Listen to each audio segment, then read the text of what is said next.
Le chaudron paralympique allumé par Olivier Châtaignier à La Roche-sur-Yon. Le champion de tennis de table handisport était le 24e et dernier porteur de cette flamme qui a fait vibrer la capitale vendéenne.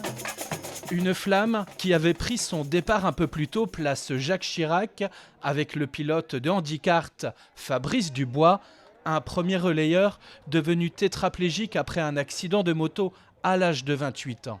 Sur une distance de 5 km dans le centre-ville, les porteurs et porteuses de la flamme ont été acclamés par un public venu très nombreux. C'est aussi important que la flamme d'il y a, on va dire déjà 2 mois pour les Jeux officiels. On trouve qu'il faut qu'il y ait du monde aussi pour les Jeux paralympiques.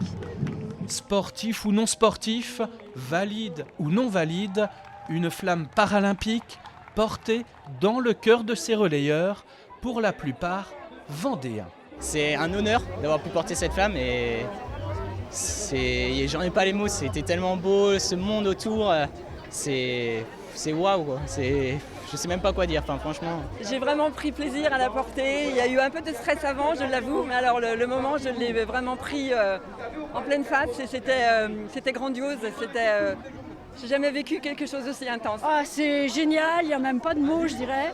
Moi, je suis quelqu'un de très réservé, mais là, je me suis sentie portée par la foule. Et vraiment, c'était génial. C'est une super fierté, une très très grande fierté de porter la flamme paralympique. On sait qu'on va ensuite avoir des athlètes formidables qui vont faire des super records. Donc sincèrement, on est tous ravis de pouvoir porter la flamme aujourd'hui à La Roche-sur-Yon en tout cas. La ferveur est là. 6 athlètes vendéens sont à suivre pour ces Jeux paralympiques de Paris.